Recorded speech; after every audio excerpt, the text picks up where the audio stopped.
first ever factory outlet, Chandanagar, Mukunda Jewelers, opening soon. No making charges.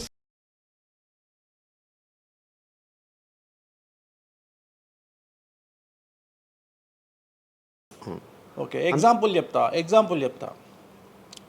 ఒక తండ్రి ఒక 10 ఫోటోలు, ఒక Tendulkar photo, Modi photo, Amit Shah photo, ఒక ప్రముఖ హీరోయిన్ నయనతార ఫోటో, లేకపోతే ఒక రేవంత్ రెడ్డి ఫోటో, చంద్రబాబు నాయుడు ఫోటో ఇట్లన్నీ తీసుకెళ్ళి పెట్టి ఇంట్లోకి వెళ్ళి తన కొడుకును పిలిచి ఈ ఫోటోల్లో నువ్వు ఎవరు కావాలనుకుంటున్నావు అని అడిగితే వాడు అక్కడ ఉన్నటువంటి ఫోటోల్లో ఏదో ఒక ఫోటో పిక్ చేసుకుంటాడు. కానీ ఏ కొడుకు కూడా నీలాగా కావాలనుకుంటున్నా నాన్న అని చెప్పాడు. ఆ సిగ్గు వీడికి ఉండదు, అలా పెంచగలిగినటువంటి తత్వం వీడికి ఉండదు. సో నేను ఆ టైపు కాదు. నా కూతురు కానీ నా కొడుకు కానీ నీలాగా పెరగాలి నాన్న, నీలాగా నేను ఒక రోల్ మోడల్ అయితే నాన్న అనిపించుకునేటువంటి పరిస్థితి ఉన్నది. మీ ఫోటో కూడా పెడతారు అక్కడ? పెట్టను, నేను అసలు పెట్టను. నా కూతురే ఇవన్నీ నాకు వద్దు అని ఇట్లా పక్కకు జరిపి నేను నీలాగా తయారవుతా అని చెప్తుంది నా కూతురు. So that is my aim. So aim కదా సక్సెస్. నేను ఇవాళ నా కూతురు నన్ను చూస్తే నా తండ్రి నాకు రోల్ మోడల్ అని చెప్తుంది. రోల్ మోడల్ అని చెప్పాలంటే అన్ని రకాలుగా ఉండాలి. మనము ఒక కూతుర్ని చూసుకునే విధానంలో ఉంటుంది, ఒక భార్యను చూసుకునే విధానంలో ఉంటుంది. అలాగే సామాజికంగా మనం మన కూతురికి ఏమి ఇస్తున్నామో, కొడుకుకి ఏమి ఇస్తున్నాము, సమాజంలోకి వాళ్ళని ఎట్లా వదులుతున్నాము అనేటువంటిది కూడా అది ముఖ్యమైనటువంటి విషయం. సో ఇవన్నిటికీ సంసిద్ధతను వ్యక్తం చేయాల్సినటువంటి పరిస్థితి, వీటిని తయారు చేయాల్సినటువంటి పరిస్థితి నా మీద ఉంటుంది.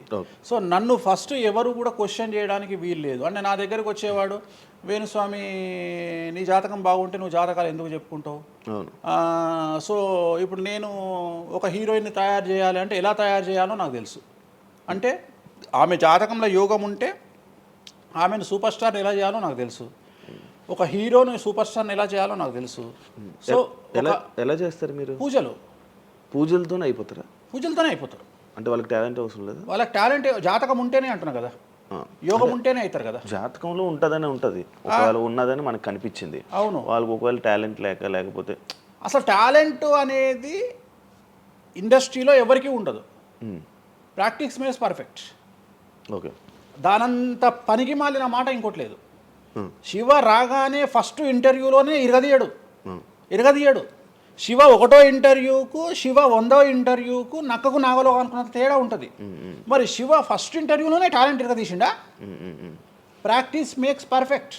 అంత ఛాన్స్ ఇవ్వట్లేదు కదా ఇప్పుడు ఇండస్ట్రీలో. ఎవరు ఇక్కడికి వచ్చి ప్రాక్టీస్ చేసుకుంటామంటే ఛాన్సులు రావట్లేదు కదా.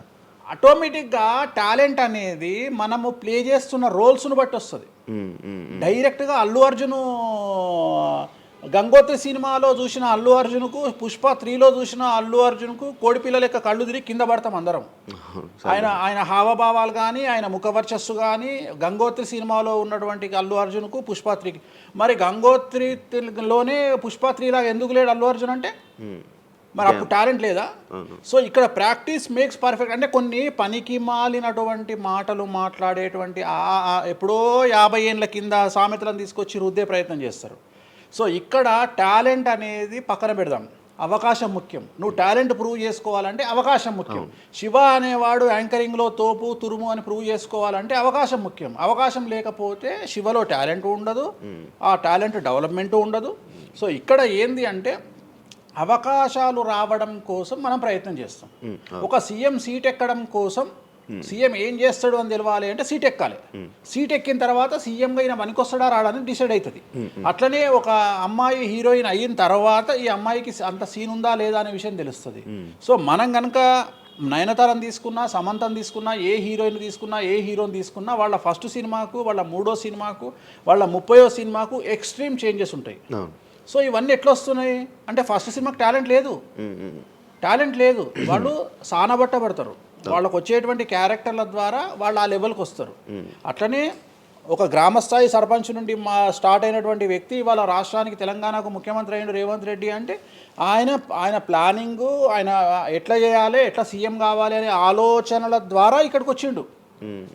తెలంగాణలో కాంగ్రెస్లో ఎంతోమంది తోపులు తురుములు ఉండగా రేవంత్ రెడ్డి ఎందుకు సీఎం అయ్యిండు అంటే రేవంత్ రెడ్డి టార్గెట్ సీఎం పదవి. మధ్యలో ఉండేవాళ్ళు వేరే వాళ్ళందరూ టార్గెట్ సీఎం పదవి కాదు. కానీ రేవంత్ రెడ్డి మాత్రమే అన్ని కష్టాలు పడ్డాడు, రేవంత్ రెడ్డి మాత్రమే సీఎం టార్గెట్ చేసుకొని వాళ్ళ పదవి వచ్చింది. సో ఇది ప్రాక్టీస్ మేక్స్ పర్ఫెక్ట్.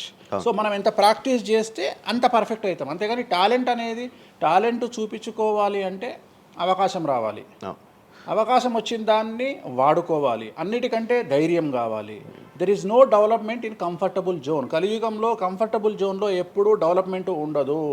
తెలంగాణ రాష్ట్రంలో కాంగ్రెస్ పార్టీలో మనం గనక కాంగ్రెస్ పార్టీలో ఉన్నటువంటి వ్యక్తులను తీసుకుంటే ఒక రేవంత్ రెడ్డి మినహా ఎవరు కూడా జైలుకి వెళ్ళలేదు. రేవంత్ రెడ్డి జైలుకు వెళ్ళడానికి కూడా సంసిద్ధత వ్యక్తం చేసినాడు, అలాంటి ఫైటింగ్ చేసినాడు. అంటే కంఫర్టబుల్ జోన్ దాటి రిస్క్ జోన్లో ఫైట్ చేయడం వల్ల ఇవాళ సీఎం అయినాడు.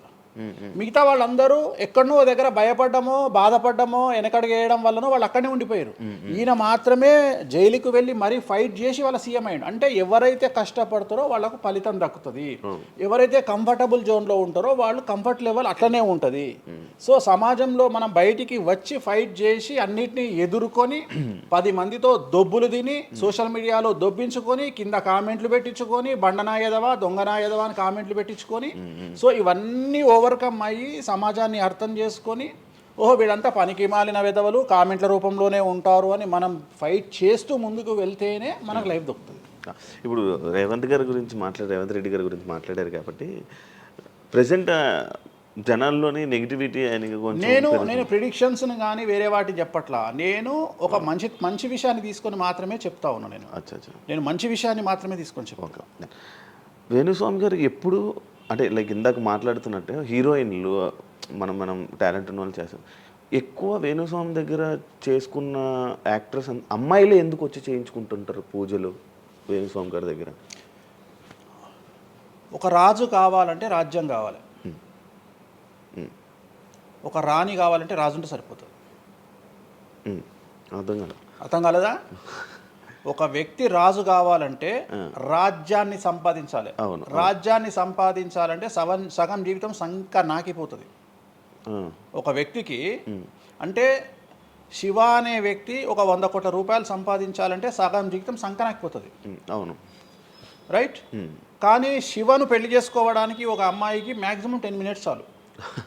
ఎస్, అంటే శివ నచ్చితే చాలు, శివకు అమ్మాయి నచ్చితే చాలు, పని అయిపోయింది. అంటే 10 నిమిషాల్లో ఆ అమ్మాయి 100 కోట్ల వారసురాలు అయిపోయింది. అలాగే 100 కోట్ల అధిపతి కూడా తనకు దక్కిండు. సో అమ్మాయిల డెవలప్మెంట్ అనేది ఎక్స్ట్రీమ్గా ఉంటుంది. ఉదాహరణ, ఒక ఇంటర్వ్యూకు 10 మంది అమ్మాయిలు 3 అబ్బాయిలు వస్తే ఈ 10 మంది అమ్మాయిల ఇంటర్వ్యూలు అయిపోయినాక వీళ్ళు సెలెక్ట్ కాకపోతే వాడి అదృష్టం మహాసుడిగా ఉంటే వాడు వస్తాడు సీన్లోకి. అంతే తప్ప 99% వీడు ఇక్కడనే కథం అయిపోతారు అమ్మాయిల దగ్గరనే. వాడికి అంత అవకాశం ఉండదు.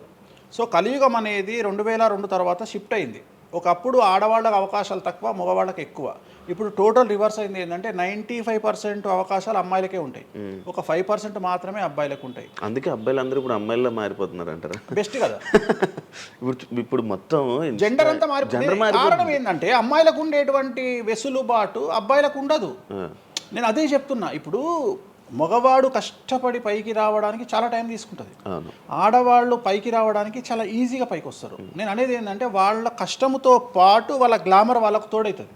అవును, ఇప్పుడు మీరు ఏ పాయింట్ చెప్పారో అర్థమైంది. ఇప్పుడు అమ్మాయిలకి ఎలాగో అవకాశాలు ఉన్నాయి కదా, మరి ఆల్రెడీ వాళ్ళకి ఎలాగో అవకాశాలు వస్తాయి కాబట్టి మరి మీరు వాళ్ళని ఎందుకు అమ్మాయిలనే చూడడం? అబ్బాయిలు అంటే రాని వాళ్ళకు నేను చూస్తున్నా. ఇప్పుడు వచ్చిన వాళ్ళు నా దగ్గరికి రారు కదా. ఇప్పుడు కరోనా వస్తేనే హాస్పిటల్కి పోతాడు, కానీ కరోనా రాకముందే పండుకోడు కదా హాస్పిటల్. సో అట్లనే వేణుస్వామితో పని ఉంటేనే వస్తారు. రెండవది, అమ్మాయిలకు ఉండే వెసులుబాటు ఏంటంటే అబ్బాయిలు కూడా చేసుకుంటారు నా దగ్గర, కానీ అబ్బాయిల డెవలప్మెంట్ అనేది చాలా తక్కువగా ఉంటుంది. ఉదాహరణ, నా దగ్గరికి వచ్చే అమ్మాయిలు ఓన్లీ సినిమా కోసం రారు. చాలామందికి తెలియదు ఈ విషయం. అంటే చాలామంది ఏమనుకుంటారంటే వేణుస్వామి దగ్గరికి వచ్చే అమ్మాయిలు సినిమా కోసమే వస్తారు, రారు. నా దగ్గరికి వచ్చే అమ్మాయిలు ఒక రాజకీయ నాయకురాలిగా వక్తగా కావాలని వస్తారు. సో పొలిటీషియన్ కావాలని వస్తారు. అన్నిటికంటే ఎంటర్ప్రెన్యూర్ కావాలని వస్తారు. ఒక బోటికో లేకపోతే ఒక గోల్డ్ షాపో ఏదో పెట్టుకొని బిజినెస్ కోసం వస్తారు. సో నా దగ్గరకు వచ్చేటువంటి వాళ్ళల్లో 10 మందిలో 1-2 సినిమా ఇండస్ట్రీకి సంబంధించిన వాళ్ళు వస్తారు. 8 మంది వేరే వేరే వేరే వేరే వ్యాపారాలకు సంబంధించి చాలా ఉన్నాయి. ఇప్పుడు లైసెన్సింగ్ చేసేవాళ్ళు ఉన్నారు, చాలామంది తెలియదు. ఇప్పుడు ఢిల్లీలో లైసెన్సింగ్ చేసేవాళ్ళు 100 మంది అమ్మాయిలు ఉన్నారు నాకు తెలిసిన వాళ్ళు. అంటే పెద్ద పెద్ద కాంట్రాక్ట్లు ఇప్పించేవాళ్ళు, పెద్ద వాళ్ళు. సో అలాంటి వాళ్ళు నా దగ్గరికి ఎక్కువగా వస్తారు. అంటే నా దగ్గరికి వచ్చేవాళ్ళు ఈ ఉద్యోగాలు చేసుకునే వాళ్ళు, ఇలాంటి వాళ్ళు రారు. నేనేమంటానంటే job is a biggest scam in the world. ప్రపంచంలో ఉద్యోగం అనేది అతిపెద్ద స్కామ్. సో దాన్ని ఇప్పుడు ఒక ఒక కోతి ఉంది, ఆ కోతికి మీరు డజన్ అట్టిపళ్ళు ఇవ్వండి, ఒక 2,000 రూపాయలు ఇవ్వండి, అది డజన్ అట్టిపళ్ళే తీసుకుంటుంది. అవును. కానీ ఈ 2,000 రూపాయలతోటి నేను ఒక 10 గెలలు కొనుక్కుంటానే నాలెడ్జ్ దానికి లేదు. అవును. అంటే ఒక రకంగా జాబ్ అనేది ఇచ్చి ఆ వ్యక్తిని మనం మోసం చేయడం. సో జాబ్కి అలవాటు అయిపోయిన వాడు కంఫర్టబుల్ జోన్లోకి వెళ్ళిపోతాడు. సో నేనేం చెప్తా అంటే ఆ జాబు నుండి మనమే 100 జాబులు ఇచ్చే స్థాయికి ఎదగాలి అనే కసి ఉండి అక్కడికి వెళ్ళాలి. ఆ కసి ఉంటేనే పని లేదు. కలియుగంలో కష్టపడి అనే మాట మాట్లాడితే దానంత దరిద్రం ఇంకోటి లేదు. ప్రపంచంలో అతి పెద్దగా ఎక్కువగా కష్టపడేది గాడిది. అది ఈ పాటికి ఎక్కడో ఉండాలి, అది లేదు. రైట్. సో మనం కష్టపడడం కాదు, బ్రెయిన్తో పని చేయాలి. కష్టంతో పాటు బుర్ర ఉండాలి. కష్టం అనేది పని చేయదు. నేను ఏమంటున్నానంటే మన ఈ ప్రపంచంలో బాగా కష్టపడేటువంటి మనిషి డ్రైనేజీలోకి దిగి పనిచేసేటువంటి సేవకుడు. సో ఆయన పడే కష్టానికి పర్ డే 10 లక్షలు ఇచ్చినా తక్కువనే. కానీ మనం ఆయనకి అట్లా ఇవ్వట్లా. అంటే ఇక్కడ బ్రెయిన్తో పనిచేసే వాడికే డబ్బు మిగులుతుంది. నేను మాట్లాడేది బ్రెయిన్తో. కానీ అమ్మాయిలకు బ్రెయిన్ కంటే కూడా వాళ్ళ అందముతో పనిచేస్తే డబ్బులు దొరుకుతాయి. ఇప్పుడు వాళ్ళ మనకు ఇప్పుడు మనం ఉన్నాం, నువ్వో నేను ఒక ఇన్స్టాగ్రామ్లో పోస్ట్ పెడితే ఎవ్వరు చూడు. అదే ఒక అమ్మాయి పెడితే 2 మిలియన్లు వెళ్ళిపోతుంది. ఇప్పుడు అదే కదా జరిగేది. ఇప్పుడు బెట్టింగ్ యాప్స్లోకి వీళ్ళు ఎందుకు వచ్చారంటే వాళ్ళను ట్రాప్ చేసేవాడు కూడా ఈ అమ్మాయిలకు 2 మిలియన్ల ఫాలోవర్స్ ఉన్నారు, కనీసం మిలియన్కు రీచ్ అవుతుంది వీళ్ళ వీడియో అనే ఉద్దేశంతో పెట్టిస్తున్నాడు. సో పెట్టడం ఎందుకు ఏంటి అనవసరం పక్కన పెడితే వాళ్ళకుండే క్రేజ్, అమ్మాయిలకు క్రేజ్ అలాంటిది. నేను అదే చెప్తున్నా, ఆ క్రేజ్ అమ్మాయిలకు చాలా ఈజీగా వస్తుంది. ఎందుకంటే గ్లామర్గా ఉండే అమ్మాయిలు చాలా ఈజీగా జనాల్లోకి వెళ్ళిపోతారు. సో చాలా వాళ్ళకు ఉండే అవకాశాలు చాలా ఎక్కువ. ఇప్పుడు రీసెంట్ మీరు బెట్టింగ్ యాప్ ఇన్ని రోజులు లేని బెట్టింగ్ యాప్, అంటే గత 2 సంవత్సరాల నుంచి ఫైట్ చేస్తున్నారు బెట్టింగ్ యాప్ల గురించి. వీళ్ళు సడన్గా ఇప్పుడు సెలబ్రిటీలు అందరూ బెట్టింగ్ యాప్లు ఇరుక్కుంటున్నారు. సెలబ్రిటీలే కాదు, 2025 సంవత్సరంలో సెలబ్రిటీ అనే ప్రతి ఒక్కడు ఏదో సమస్య ఇరుకుతాడు. అది అల్లు అర్జున్తోనే స్టార్ట్ అయింది. సో జాతకంలో అల్లు అర్జున్ యోగంలో 6వ ఇంట్లో శని, అల్లు అర్జున్ది కన్యారాశి. కన్యారాశి 6వ ఇంట్లో శనిలో ఉండగా అల్లు అర్జున్ జైలుకి వెళ్ళాడు. సో దానివల్ల ఆయనకు వెంట్రుక ముక్కతో సమానం. ఎందుకంటే తెల్లారు వచ్చి ఆయన టిఫిన్ చేస్తే ఆపలేరు, ఆయన టూర్కు పోతే ఆపలేరు, ఆయన రేపు పొద్దున పుష్ప 3కి 3,000 కోట్లు వసూలు చేస్తుంది, దాన్ని ఎవడు ఆపలేడు. అంటే ఒక వ్యక్తిని జైలుకు పోయి వచ్చినంత మాత్రం ఎవడు ఆపలేడు. మహా అంటే బెయిల్ తీసుకొని బయటకు వస్తాం. ఇప్పుడు రేపు పొద్దున ఈ 11 మంది కూడా సరే జైలుకు పోతారా పోరా అంత తీవ్రమైన నేరమా నాకు ఐడియా లేదు. సో వాళ్ళు పోయినా మళ్ళీ 10వ రోజు వచ్చి మళ్ళీ 11 నాడు వాళ్ళు మళ్ళీ స్టేటస్ పెట్టుకుంటారు. దానివల్ల పెద్ద ఒక కొంపలముని ఏదేం లేదు. కాకపోతే ఇక్కడ జాతక రీత్యా ఎందుకే ఇప్పుడు జరుగుతుంది అంటే, ఎందుకు జరుగుతుంది అంటే ఎవరి జాతకంలోనైతే ఆ ప్రత్యేకమైనటువంటి టైమింగ్ వస్తుందో ఆ టైమింగ్లో ఉండేవాళ్ళు జైలుకు వెళ్ళడమో, సమస్యల పాలవడమో, మీడియాకి ఎక్కడమో. ఇప్పుడు అందరూ మీడియాకి ఎక్కిన అందరు జైలుకి వెళ్ళరు. సో ఇంకోటి ఏంటంటే, ఇప్పుడు ఒకప్పుడు జైలు అంటే భయము, ఇప్పుడు జైలు అనేది క్వాలిఫికేషన్.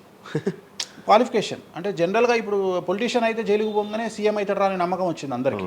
అట్లనే కొన్ని నమ్మకాలు వచ్చినాయి. ఇప్పుడు అల్లు అర్జున్ పోయి వచ్చాడు, ఏమైంది? సో అదే సినిమా ఇంకా ఆయన అనుకున్న దానికంటే ఇంకా కొద్దిగా ఎక్కువ డబ్బులు వసూలు చేసింది. సో ఇప్పుడు వీళ్ళు కూడా అంతే. కాకపోతే జాతకాల్లో చూసుకోవాల్సింది ఎందుకు ఇట్లాంటివి జరుగుతాయంటే, అష్టమ శని అంటే 8వ ఇంట్లో శని వచ్చినప్పుడు, 6వ ఇంట్లో శని వచ్చినప్పుడు, 12వ ఇంట్లో శని వచ్చినప్పుడు, 1వ ఇంట్లో శని వచ్చినప్పుడు, 6వ ఇంట్లో గురువు వచ్చినప్పుడు, 12వ ఇంట్లో గురువు వచ్చినప్పుడు ఇలాంటి సంఘటనలు వ్యక్తిగతమైన జీవితంలో జరిగే అవకాశాలు ఉంటాయి.